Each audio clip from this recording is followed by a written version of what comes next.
Vinayak Chatterjee, founder and managing trustee at Infravision Foundation, joins in on the show right now to talk about exactly that.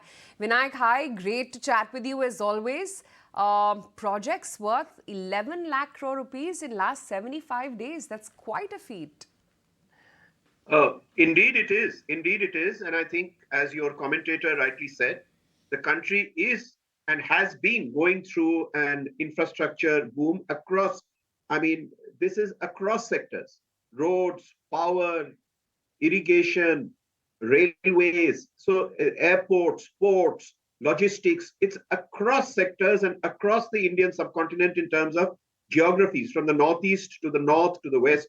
So it is certainly a boom, but the spike that you're seeing now is also a phenomenon that happens before the annual general elections.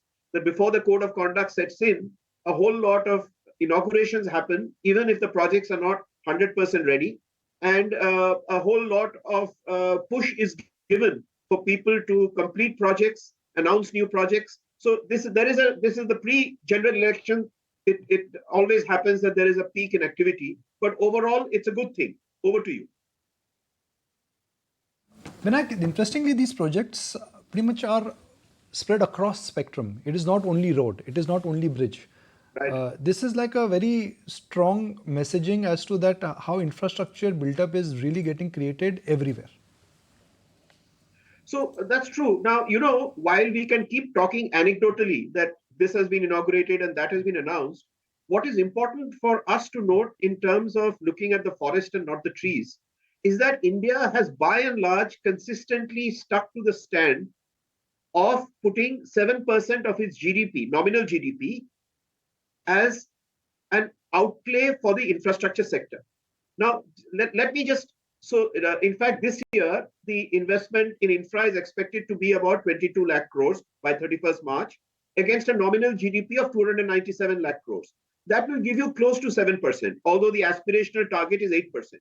Now, if you step back a little and ask yourself if this commonly accepted aspirational number of 8% GCFI, gross capital formation in infrastructure, as a percentage of GDP, if this remains a consistent goal, which I would believe will be, because the government continues to use infrastructure investments as a pump primer of the economy generally, then remember, if you assume 7.5% economic growth and 4.5% inflation, then your nominal GDP is growing at 12%, which means by 2028-29, our nominal GDP will be about 523 lakh crores, of which 8% will be infra investments, a whopping 42 lakh crores, almost double the current spend in the next, at the end of the next 5 years. Now, can you imagine what 42 lakh crores in 1 year, 2028-29, would mean in terms of a massive uplift of the general state of infrastructure in the country, cross-sectorally and cross-geographically? So it's not just now. This is boom times for anybody who has got anything to do with investments in infrastructure, whether it is in the direct spend like construction, cement, steel, or whether it is the plethora of goods and services. Like if you take the transmission sector, you've got demand for transformers, cables, insulators, you name it. And similarly for the road sector. So the next 5 years is going to be boom times for anybody connected with the infrastructure sector. Over to you. So one is really looking at the rate of change. Road is a clear example. Second, I think, is railways. And now it's aviation and airports which are catching up. But if one has to really looking at the rate of change in the overall bracket of 6-7 headlines, where do you think the rate of change is going to be exponential and linear in next 3 years? Well, in my view, it will be in the power sector. And let me give you, please indulge me for 2 minutes while I outline 6 major changes that are happening in the power sector, which leads me to give you a straight answer to a straight question. One, there is once again a realization that we cannot only depend upon renewables, and there is the agenda to step up coal thermal again by another 50 gigawatts. Now, 50 gigawatts is a large number. That's point number one. So point number one is back to thermal, back to coal. Point number two, Beyond putting installations in wind and solar, there is now increasing evidence that government is putting a lot of emphasis on the creation of renewable storage, largely to do with pump storage projects.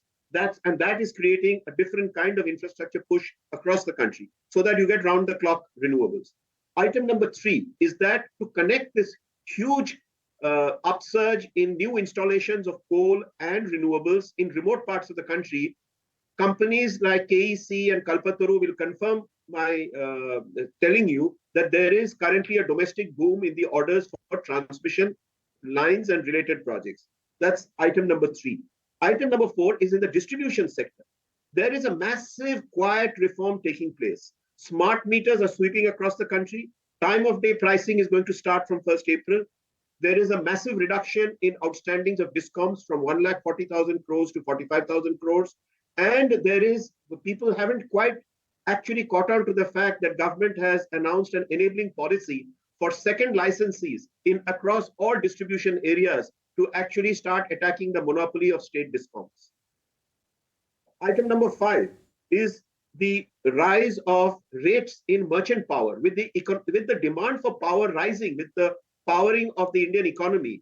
And there has been a certain hiatus in coal thermal and not so impressive pace of renewable installation.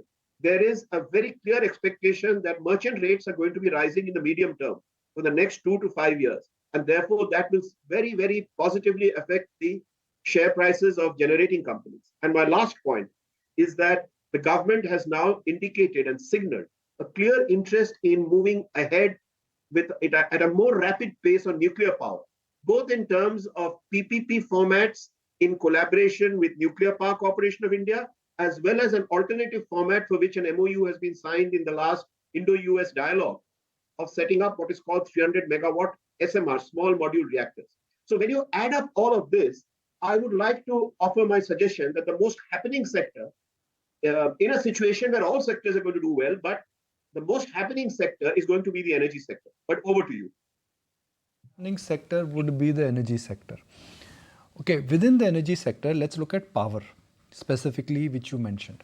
Now, within power, you've outlined 6 points brilliantly. So thank you very much for that. I mean, I've really learned a lot in that 6-minute, pointer from you. I'll pick up an old example, which is that we've seen a resurgence and a similar kind of an excitement in the power cycle about a decade ago. Everybody entered into the power cycle. Reliance, Adani, GMR, Lanco, every corporate who was not in power was drawn into invest in power. How are the dynamics this time different? Because that time also we saw India will grow, demand will grow, merchant power prices were done, PPAs were signed up, but then we all know that the downfall also was like a scary one. How is this cycle different? Very clearly, again, a straight answer to a straight question is the reformed behavior of discoms. It is the wanton delay of payments by distribution companies and the non-respect for signed agreements, PPAs, that led to a host of power plants becoming NPA, and that was a national disaster, a national waste of capital expenditure.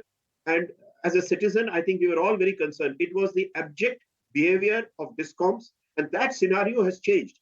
Under the leadership of Mr. R.K. Singh as Power Minister, I must tell you that the disciplining of discoms in terms of sticking to good behavior, whether it is honoring PPAs or releasing payments on time, has changed significantly. And if you caught my last nuance, the very, very below the radar, very big reform of allowing second licensees to now enter by choice in areas where state discoms are a monopoly, or allowing second licenses for private sector is going to change the entire economic structure of how power was bought from generators earlier. And that, to my mind, is the single biggest change which makes the sector so much more attractive now than it was 10 years ago, as you rightly said.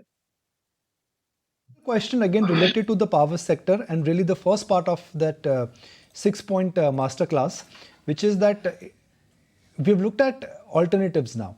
So within the alternatives, there is sun, there is wind, and then there is hydrogen. Out of the 3 subsectors of the so-called new energy basket, which are the one you are excited about? Sun, very clearly sun, because the sun format is now proven. I mean, there are vast areas of the country where power projects are now taking shape, and transmission lines are being done, and modules are available with some question marks in time. Wind is a bit of a problem because wind, the investor appetite has actually a little dampened because of this ding dong between reverse auction and feed-in tariffs, and that hasn't settled down yet. But the point is that many bids are coming in what is called the hybrid format, that you put up an area of solar modules, and in between you intersperse with wind. So that's good for wind. Nuclear is some time away, and therefore the real question is that the bet is on solar, very clearly. Always look forward to have you on the channel, and this is one engagement where I personally learn a lot, so thank you very much. Thank you for having me on the channel. If you like this video, then like, share and subscribe to ET Now.